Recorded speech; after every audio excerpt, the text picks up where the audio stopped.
Seigneur, pourquoi certains ont l'air heureux à l'extérieur, avec tout leur argent et leur pouvoir, et pourtant sont si tristes à l'intérieur?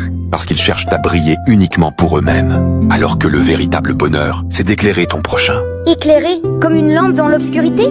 Oui, mon enfant, avec la lumière du cœur. En vérité, je te le dis, ceux qui éclairent les autres ne s'éteindront jamais.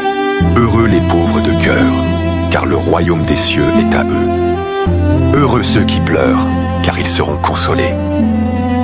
Heureux les doux, car ils recevront la terre en héritage. Heureux ceux qui ont faim et soif de la justice, car ils seront rassasiés. Heureux les miséricordieux, car ils obtiendront miséricorde.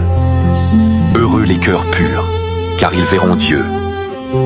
Heureux les artisans de paix, car ils seront appelés fils de Dieu. Heureux ceux qui sont persécutés pour la justice, car le royaume des cieux est à eux.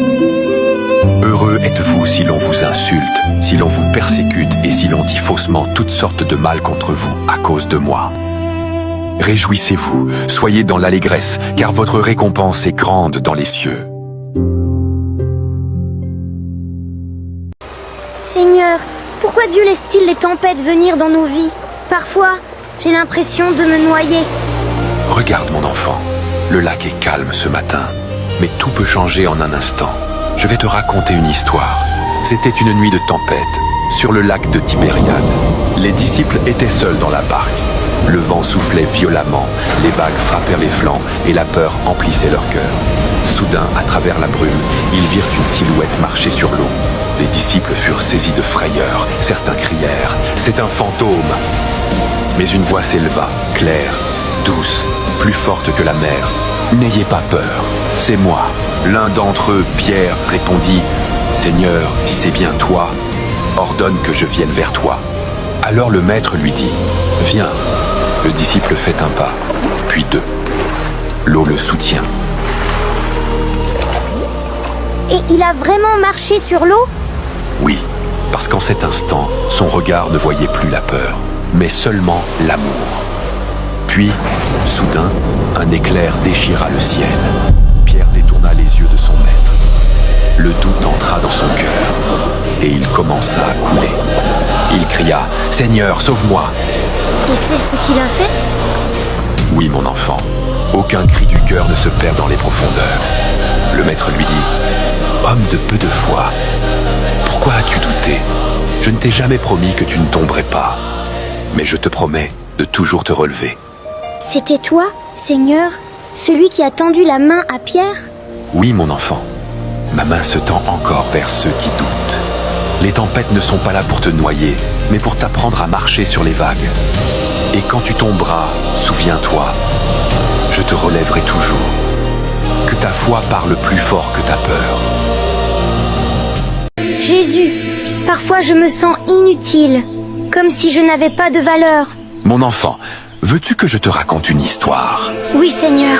Il y avait un paysan qui portait chaque jour 2 vases d'eau suspendus à une barre de bois. L'un était parfait, l'autre avait une fêlure, et chaque jour il perdait la moitié de son eau. Le vase fêlé se sentait honteux et dit « Je suis un fardeau, je n'apporte jamais ce que l'on attend de moi. » Et que fit le paysan?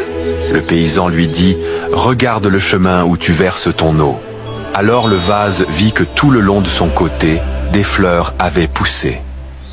Le paysan ajouta « Grâce à toi, chaque jour j'arrose ces fleurs qui donnent beauté et joie à ma maison. Si tu avais été parfait, ce chemin serait resté stérile. » Alors même mes faiblesses peuvent être utiles? Oui, mon enfant. Dieu connaît tes faiblesses, mais il les utilise pour faire naître la beauté là où toi tu ne vois que des manques. Souviens-toi, parfois, c'est dans nos fissures que passe la lumière. Seigneur, j'ai souvent peur. J'ai l'impression que quelque chose me poursuit, comme si les ténèbres me voulaient. Tu n'es pas le seul à ressentir cela, mon enfant. Mais n'oublie jamais ceci. Le mal n'a aucun pouvoir sur toi, car tu appartiens à Dieu. Je vais te raconter l'histoire d'une femme, celle que l'on appelle l'apôtre des apôtres. Elle était suivie par les ténèbres, plus précisément sous l'emprise de 7 démons. 7 esprits violents qui voulaient l'isoler, l'étouffer, la détruire. Et personne, absolument personne parmi les hommes, ne pouvait la délivrer.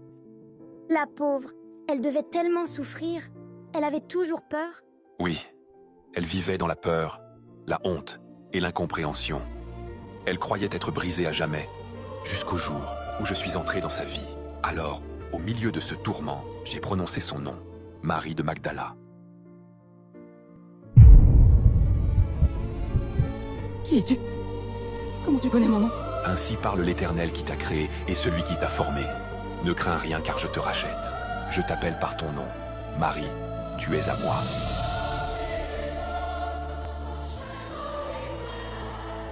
Alors tu l'as libérée? Oui, mon fils. La lumière triomphe toujours des ténèbres. Là où je me tiens, le mal n'a aucun droit. Et Marie, celle qui pensait avoir tout perdu, s'est relevée enfin libre. Si je comprends bien, je n'ai aucune raison d'avoir peur avec toi. Tu me délivres de tout mal. Exactement. N'aie plus peur. Devant moi, le mal s'incline. Rien ne peut te réclamer, rien ne peut te posséder, car tu appartiens déjà à la lumière. Tu es à moi, mon fils.